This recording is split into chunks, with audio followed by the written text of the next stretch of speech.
8 প্রকার মানুষ আছে যাদের কবরের মধ্যে মুনকার নকির এসে প্রশ্নই করবে না। এটা অন্য নবীর উম্মতের বেলায় ছিল না, শুধু উম্মতে মুহাম্মাদির বেলায়। এই 8 প্রকারের মধ্যে আমি 2-1টা বলে দেই, তাহলে আপনাদের উপকার হবে। বলবো কি? 1 নম্বর হলো যারা আল্লাহর রাস্তায় শহীদ হয়। আল্লাহর রাস্তায় যারা শহীদ হয়, শহীদ আবার 10 প্রকার। কয় প্রকার? 10 প্রকার। ফতোয়ায়ে শামির মধ্যে উল্লেখ, শহীদ 10 শ্রেণীর রয়েছে। যারা সরাসরি কাফেরদের সাথে অস্ত্র যুদ্ধ করে নিজে আল্লাহর রাস্তায় শহীদ হয়ে যায়, জীবন দান করে, তাদেরকেও শহীদ বলে। আবার যারা মান মাতা ফি তালাবিল ইলমি মাতা শাহীদান ওয়া কানা কবরুহু রাউদাতুম মিন রিয়াদিল জান্নাহ। সুবহানাল্লাহ বলেন। আল্লাহর নবী বলেন, উম্মতেরা গো, দ্বীনের জ্ঞান, কোরআন হাদিসের জ্ঞান অর্জন করতে গিয়েও যদি তোমরা কেউ মারা যাও, তোমাদের মৃত্যুটা হবে শহীদি মৃত্যু, কবর হয়ে যাবে জান্নাতের বাগান। সিরে কবীরের মধ্যে এই হাদিস খানা ইমাম ফখরুদ্দিন রাজি রহমাতুল্লাহ আলাইহি উল্লেখ করেন।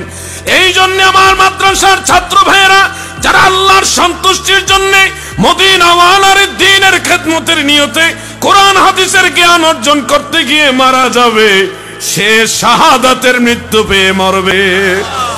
আমাদের মা বোনেরা যারা ওয়াজ শুনতেছেন, মাগো মা,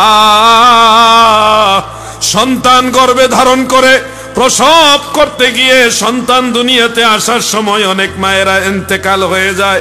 আল্লাহর নবী বলেন, যে সকল মায়েরা সন্তান প্রসব করতে গিয়ে মারা যাবে, তার মৃত্যু হয়ে যাবে শহীদি মৃত্যু। তার কবরের মধ্যে মুনকার নকির আসবে না, প্রশ্ন করবে না।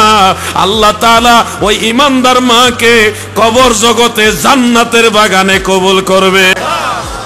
এরপরে আরেকটা ইবনু মাজাহ শরীফের মধ্যে উল্লেখ রয়েছে, মহান আল্লাহ তাআলার প্রিয় হাবিব আমাদের দয়াল নবী রহমতের নবী বলেন, আল্লাহ এবং আল্লাহর রাসূলের সন্তুষ্টির জন্য যারা সীমান্ত প্রহরা দেয়, ওই যে বিজেপি আমাদের দেশের সীমান্ত প্রহরা যারা দিচ্ছে, মুসলমানদের মধ্যে যে সকল ইমানদার ভাই বাবারা আল্লাহর সন্তুষ্টির জন্য, মুসলমান বা দেশবাসী নিরাপত্তার জন্য সীমান্ত প্রহরা দেয়, ওই অবস্থায় যদি তারা মারা যায়, আমার দয়াল নবী বলেন তাদের মৃত্যু হয়ে যাবে শহীদি মৃত্যু।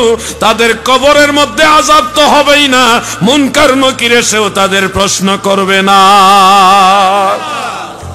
এরপরে আরেকটা বলি দাদু ভাই আমার, প্রত্যেক দিন রাতের বেলায় অন্ততপক্ষে সপ্তাহে 7 দিন না পারেন 5 থেকে 6 দিন, কোনো ব্যস্ততা না থাকলে 7 দিন একটা সূরা তেলাওয়াত করবেন। সূরাটার নাম হলো সূরা মুলক। আল্লাহর হাবিব বলেছেন, ইমাম জালালউদ্দিন সুয়ুতি রাহমাতুল্লাহ আলাইহি তিনার লেখা শরহুস সুদূর সেই কিতাবের মধ্যে এই হাদিসগুলি একসাথে জমা করেছেন। আল্লাহর নবী বলেন, প্রত্যেক দিন যারা সূরা মুলকের তেলাওয়াত করবে, আমার রাসূল বলেন কবর জগতে তাকে প্রশ্ন করা হবে না গো, মুনকার নকির এসে তাকে জিজ্ঞাসা করবে না। কবরে যাওয়ার পরে সে অপেক্ষা করবে কখন মুনকার নকির আসবে। এক পর্যায়ে তাকে জানানো হবে, তোমাকে আল্লাহ কবুল করে নিয়েছে, তোমাকে প্রশ্ন করা হবে না, তুমি বিনা হিসাবে জান্নাতি।